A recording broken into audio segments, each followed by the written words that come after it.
तो नमस्कार दोस्तों, आज के इस वीडियो में हम रेलवे एनटीपीसी 2025 की जो 12 अगस्त को एग्जाम हुई है उनमें जितने भी जीके जीएस के जो प्रश्न पूछे गए हैं उन सभी प्रश्नों को यहाँ पर हम देखेंगे। यहाँ पर जितने भी प्रश्न हैं सभी के सभी प्रश्न हमारे एमसीक्यू टाइप के प्रश्न हैं, ताकि आप हर किसी प्रश्न को पढ़कर ऑप्शन लगा सको। ठीक है, तो हमें यहाँ पर पहला प्रश्न दिया है। प्रश्न पूछा है कि यूपीएससी के वर्तमान अध्यक्ष कौन है, यानी यूपीएससी के वर्तमान अध्यक्ष कौन है, ये हमें प्रश्न पूछा है। ठीक है, तो यूपीएससी के वर्तमान अध्यक्ष अजय कुमार है, तो ऑप्शन नंबर हमारा यहाँ पर डी वाला सही जवाब हो जाएगा। ठीक है, अब चलिए हम बढ़ते हैं प्रश्न 2 पे। अब 2 नंबर का प्रश्न दिया है। प्रश्न कह रहा है कि मन्नार की खाड़ी किन देशों के बीच स्थित है, यानी जो मन्नार की खाड़ी है ये किन देशों के बीच स्थित है, यह हमें प्रश्न पूछा है। तो जो मन्नार की खाड़ी है ये भारत और श्रीलंका के बीच स्थित है, तो ऑप्शन नंबर बी हमारा यहाँ पर सही जवाब हो जाएगा। ठीक है, अब चलिए हम बढ़ते हैं प्रश्न 3 पे। अब 3 नंबर का प्रश्न दिया है। प्रश्न कह रहा है कि हॉर्नबिल त्योहार किस राज्य में मनाया जाता है, यानी जो हॉर्नबिल त्योहार है ये किस राज्य में मनाया जाता है, ये हमें प्रश्न पूछा है। ठीक है, तो हॉर्नबिल त्योहार है ये नागालैंड में मनाया जाता है, तो ऑप्शन नंबर बी हमारा यहाँ पर सही जवाब हो जाएगा। इसे त्योहारों का त्योहार भी कहा जाता है और ये नागालैंड में 1 दिसंबर से 10 दिसंबर के बीच मनाया जाता है। ठीक है, अब चलिए हम बढ़ते हैं प्रश्न 4 पे। अब 4 नंबर का प्रश्न दिया है। प्रश्न कह रहा है कि भारत का नेपोलियन किसे कहा जाता है, यानी भारत का नेपोलियन किसे कहा जाता है, ये हमें प्रश्न पूछा है। तो जो भारत का नेपोलियन है ये समुद्रगुप्त को कहा जाता है, तो ऑप्शन नंबर सी हमारा यहाँ पर सही जवाब हो जाएगा। ठीक है, अब चलिए हम बढ़ते हैं प्रश्न 5 पे।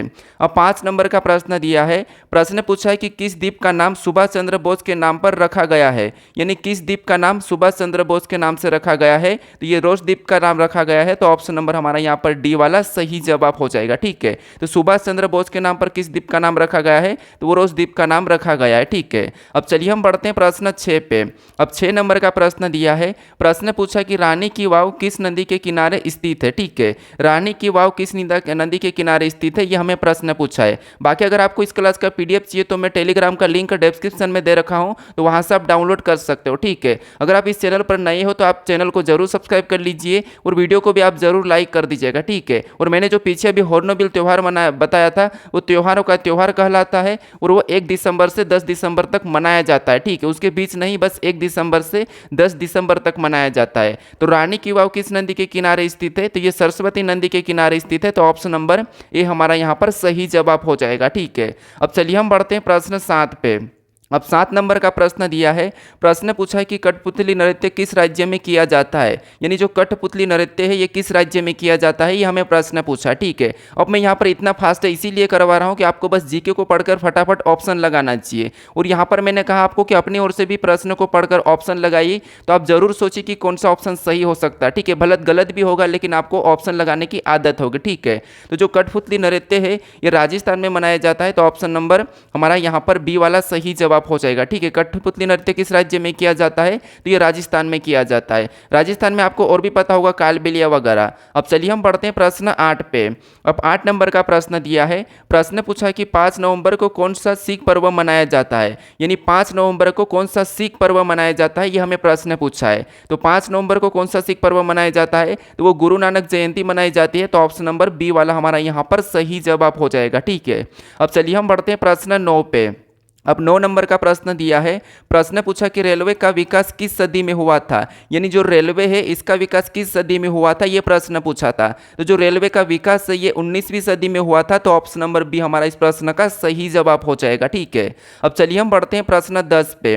अब 10 नंबर का प्रश्न दिया है। प्रश्न पूछा है कि लापता लेडीज, क्या पूछा है प्रश्न में पूछा है कि लापता लेडीज फिल्म का निर्देशक कौन है। ठीक है, तो लापता लेडीज फिल्म का निर्देशक कौन है, ये प्रश्न पूछा था। तो ये है इसका निर्देशक, लापता लेडीज फिल्म का निर्देशक है वो है किरण राव है, तो ऑप्शन नंबर सी हमारा यहाँ पर सही जवाब हो जाएगा। ठीक है, तो आपको यहाँ पर यह सीख मिलेगी कि प्रश्न कहाँ कहाँ से बन रहा है। तो हर शिफ्ट में आपको पता है, एक तो हमारा फिल्म से भी बन रहा है, बाकी संविधान से अनुच्छेद से भी बन रहा है, बाकी आपको पता है और अनुसूची से भी बन रहा है। ठीक है, तो ये आप याद रखना कि कहाँ से प्रश्न बन रहे हैं। अब चलिए हम बढ़ते हैं प्रश्न 11 पे।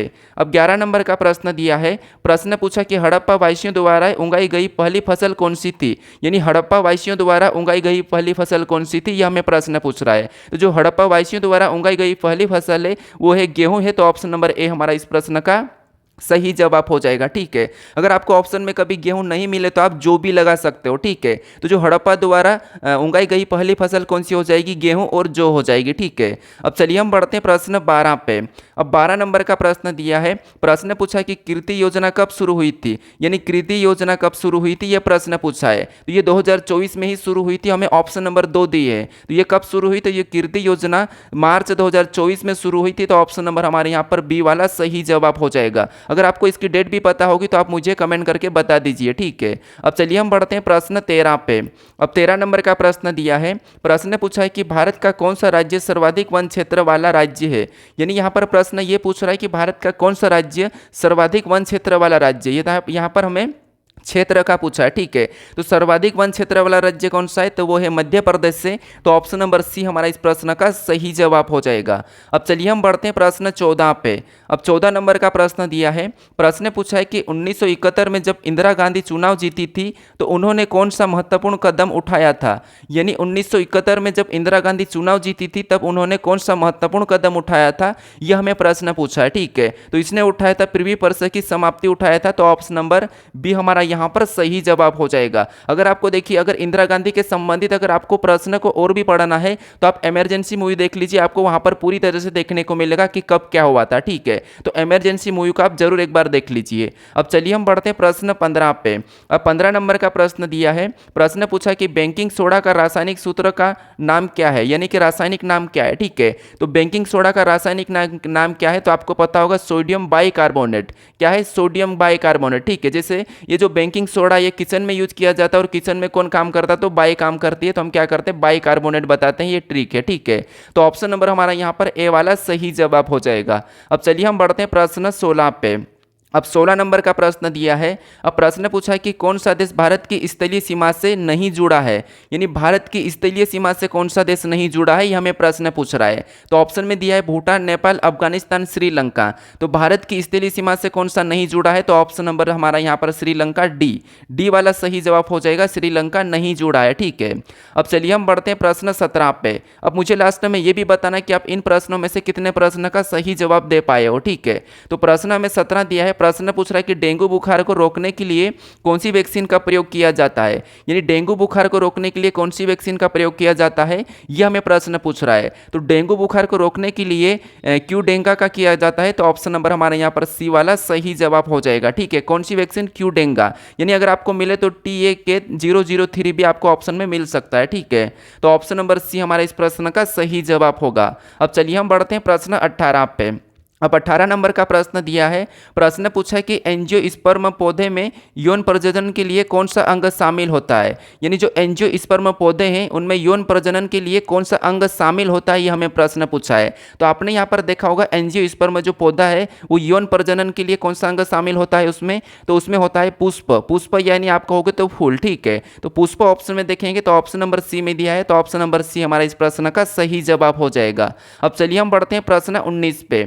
अब 19 नंबर का प्रश्न दिया है, प्रश्न पूछा है कि किसी फाइल को डिलीट करने पर वह कहां जाती है, यानी किसी फाइल को हम डिलीट करते हैं तो वो कहां जाती है, प्रश्न पूछा था। ये कंप्यूटर का प्रश्न है। ठीक है, तो हम किसी फाइल को डिलीट करते तो आपको पता होगा हमारे मोबाइल में भी रिसाइकल बिन करके लिखा हुआ आता है, तो वो रिसाइकल बिन में जाती है। तो ऑप्शन नंबर बी हमारा इस प्रश्न का सही जवाब हो जाएगा। ठीक है, अब चलिए हम बढ़ते हैं प्रश्न 20 पे। अब 20 नंबर का प्रश्न दिया है, प्रश्न पूछा है कि भारत में वहाबी आंदोलन की शुरुआत कहाँ हुई थी, यानी भारत में जो वहाबी आंदोलन हुआ था इसकी शुरुआत कहाँ हुई थी, यह हमें प्रश्न पूछा है। तो वहाबी आंदोलन की जो शुरुआत है ये रायबरेली में हुई थी। तो ऑप्शन नंबर सी हमारा इस प्रश्न का सही जवाब हो जाएगा। ठीक है, अब चलिए हम बढ़ते हैं प्रश्न 21 पे। अब 21 नंबर का प्रश्न दिया है, प्रश्न पूछा है कि ग्रामीण युवा रोजगार योजना किससे संबंधित है, यानी जो ग्रामीण युवा रोजगार योजना है ये किससे संबंधित है। तो यहाँ पर देखिए ऑप्शन में ये किससे संबंधित है, ये रोजगार कौशल प्रशिक्षण से संबंधित है। तो ऑप्शन नंबर ए वाला हमारा यहां पर सही जवाब हो जाएगा। ठीक है, अब चलिए हम बढ़ते हैं प्रश्न 22 पे। अब 22 नंबर का प्रश्न दिया है, प्रश्न पूछा है कि मेक इन इंडिया परियोजना का मुख्य उद्देश्य क्या है, यानी जो मेक इन इंडिया है इस परियोजना का मुख्य उद्देश्य क्या है, यह हमें प्रश्न पूछा है। तो आपने देखा होगा एक शेर हमारा रहता है, उस पर हमारे पास लिखा हुआ रहता है कि मेक इन इंडिया, तो आपने उसको देखा होगा तो आप यहां पर आसानी से बता दोगे। ठीक है, तो इसका उद्देश्य क्या है, तो ये विदेशी विदेशी निवेश को बढ़ावा देना है तो ऑप्शन नंबर ए हमारा यहाँ पर सही जवाब हो जाएगा। मेक इन इंडिया का परियोजना का मुख्य उद्देश्य क्या है कि विदेशी निवेशों को बढ़ावा देना है। अब चलिए हम बढ़ते प्रश्न 23 पे। अब 23 नंबर का प्रश्न दिया है, प्रश्न पूछा है कि कंप्यूटर में कंट्रोल डी का कार्य क्या है, यानी जो कंप्यूटर है उसमें कंट्रोल डी का कार्य क्या है। ठीक है, तो जो कंट्रोल डी का कार्य है वो बुक मार्क डालना है, तो ऑप्शन नंबर यहाँ पर बी हमारा यहाँ पर सही जवाब हो जाएगा। तो आपको यहाँ पर control B, control V, control A, ये सारे इसके कंट्रोल एस, कंट्रोल डी, इसके प्रश्न हर शिफ्ट में पूछे जा रहे हैं, तो आप इनके प्रश्नों को भी देख सकते हो। ठीक है, तो कंप्यूटर में कंट्रोल डी का कार्य क्या है, तो बुक मार्क डालना है, तो ऑप्शन नंबर यहाँ पर बी वाला सही जवाब हो जाएगा। अब चलिए हम बढ़ते हैं प्रश्न 24 पे। अब 24 नंबर का प्रश्न दिया है, प्रश्न पूछा है कि भारत का कौन सा राज्य 3 देशों के साथ अपनी सीमा साझा करता है, यानी भारत का कौन सा राज्य 3 देशों के साथ अपनी सीमा साझा करता है, ये हमें प्रश्न पूछा है। तो वो है सिक्किम है, तो ऑप्शन नंबर ए हमारा यहाँ पर सही जवाब हो जाएगा। तो भारत का सिक्किम राज्य जो 3 देशों के साथ अपनी सीमा साझा करता है। अगर आपको ऑप्शन में कभी सिक्किम नहीं मिले तो एक और राज्य है, वो है पश्चिम बंगाल है, तो वो भी भारत का राज्य है जो 3 देशों के साथ सीमा साझा करता है। ठीक है, कौन सा? पश्चिम बंगाल। अब चलिए हम बढ़ते हैं प्रश्न 25 पे। अब 25 नंबर का प्रश्न दिया है, प्रश्न पूछा कि ओसीआई का अर्थ क्या है, यानी कि ओसीआई का अर्थ क्या है। ओसीआई मतलब ओवरसीया सिटीजन ऑफ इंडिया का अर्थ क्या है। ठीक है, तो जो ओसीआई का अर्थ है, ये भारत में जो रहने वाले, भारत के मूल निवासी जो विदेश में रहने वाले नागरिक है, उनसे, उनका अर्थ उनसे है। ठीक है, तो ऑप्शन नंबर हमारे यहाँ पर कौन सा वाला? सी वाला सही जवाब हो जाएगा, भारतीय मूल के विदेश में रहने वाले नागरिक। ठीक है, भारतीय मूल के विदेश में रहने वाले नागरिक के लिए ओसीआई का अर्थ वो है। ठीक है, तो ऑप्शन नंबर सी हमारा इस प्रश्न का सही जवाब होगा। अब चलिए हम बढ़ते हैं प्रश्न 26 पे। अब 26 नंबर का प्रश्न दिया है, प्रश्न पूछा है कि लाल किले के निर्माण के समय मुगल शासक कौन था, यानी प्रश्न क्या पूछ रहा है, लाल किले के निर्माण के समय मुगल शासक कौन था। ठीक है, तो लाल किले के निर्माण के समय जो मुगल शासक था वो था शाहजहां था, तो ऑप्शन नंबर हमारा यहाँ पर सी वाला सही जवाब हो जाएगा। अब मेरे पास कुछ स्टूडेंट का मेरे पास कमेंट आया था कि आप प्रश्न को 2-3 बार क्यों पढ़ते हो, तो मैं 2-3 बार इसीलिए पढ़ता हूँ ताकि आप प्रश्न को अच्छे से समझ सको, और प्रश्नों को अगर आप 2 से 3 बार पढ़ते हो तो आपको ऑटोमेटिकली उसका उत्तर जो याद हो जाता है। ठीक है, तो इसीलिए मैं आपको यहाँ पर 2 से 3 बार पढ़ के बताता हूँ। तो लाल किले के निर्माण के समय मुगल शासक कौन था, तो वो शाहजहां था, तो ऑप्शन नंबर हमारे यहाँ पर सी वाला सही जवाब हो जाएगा। अब चलिए हम बढ़ते हैं प्रश्न 27 पे। अब 27 नंबर का प्रश्न दिया है, प्रश्न पूछा है कि 11वीं अनुसूची किससे संबंधित है, यानी 11वीं अनुसूची किससे संबंधित है, ये हमें प्रश्न पूछा है। तो आपको पता है हर शिफ्ट में अनुसूची से संबंधित भी प्रश्न बन रहा है। ठीक है, अनुसूची से संबंधित प्रश्न बन रहा है, तो जो 11वीं अनुसूची है ये किससे संबंधित है, तो ये पंचायतों के कार्य और शक्तियां से संबंधित है, तो ऑप्शन नंबर बी हमारा इस प्रश्न का सही जवाब हो जाएगा। ठीक है, किससे? पंचायतों के कार्य और शक्तियां से। अब चलिए हम बढ़ते हैं प्रश्न 28 पे। अब 28 नंबर का प्रश्न दिया है, प्रश्न पूछा कि कौन सा नृत्य जल प्रदूषक है, कौन सा तत्व जल प्रदूषक है। ठीक है, सॉरी यहाँ पर प्रश्न ये पूछा कि कौन सा तत्व जल प्रदूषक है। ठीक है, तो जो तत्व है वो पारा है, तो ऑप्शन नंबर बी हमारा यहाँ पर सही जवाब हो जाएगा। कौन सा तत्व जल प्रदूषक है, तो वो पारा है। अब चलिए हम बढ़ते हैं प्रश्न 29 पे। अब 29 नंबर का प्रश्न दिया है, प्रश्न पूछा है कि कंप्यूटर में बिजली कटने पर कौन सा डेटा समाप्त हो जाता है, यानी कंप्यूटर में बिजली कटने पर कौन सा डेटा समाप्त हो जाता है, यह हमें प्रश्न पूछा है। तो कंप्यूटर में बिजली कटने पर जो डेटा समाप्त होता है वो रैम डेटा समाप्त होता है, तो ऑप्शन नंबर सी हमारा इस प्रश्न का सही जवाब हो जाता है। ठीक है, अब चलिए हम बढ़ते हैं प्रश्न 30 पे। अब 30 नंबर का प्रश्न दिया है, प्रश्न पूछा है कि गौतम बुद्ध के पूर्व जन्म की कहानी किस साहित्य में लिखी गई है, यानी गौतम बुद्ध की पूर्व जन्म की कहानी किस साहित्य में लिखी गई है, ये हमें प्रश्न पूछा है। पूर्व जन्म, ठीक है, यहाँ पर प्रश्न क्या पूछ रहा है कि पूर्व जन्म की कहानी, तो ये है जातक कथा में लिखी गई है, तो ऑप्शन नंबर सी हमारा इस प्रश्न का सही जवाब हो जाएगा। अब चलिए हम बढ़ते हैं प्रश्न 31 पे। अब 31 नंबर का प्रश्न दिया है, प्रश्न पूछा कि खेलो इंडिया यूथ गेम्स 2025 का मैस्कॉट क्या था, यानी जो खेलो इंडिया यूथ गेम्स 2025 में हुआ था उसका मैस्कॉट क्या था, ये प्रश्न पूछा था। तो इसका जो मैस्कॉट था वो था गजसीमा था, तो ऑप्शन नंबर हमारा यहाँ पर बी वाला सही जवाब हो जाएगा, गजसीमा। ठीक है, मैस्कॉट क्या था, तो गजसीमा था। अब चलिए हम बढ़ते हैं प्रश्न 32 पे।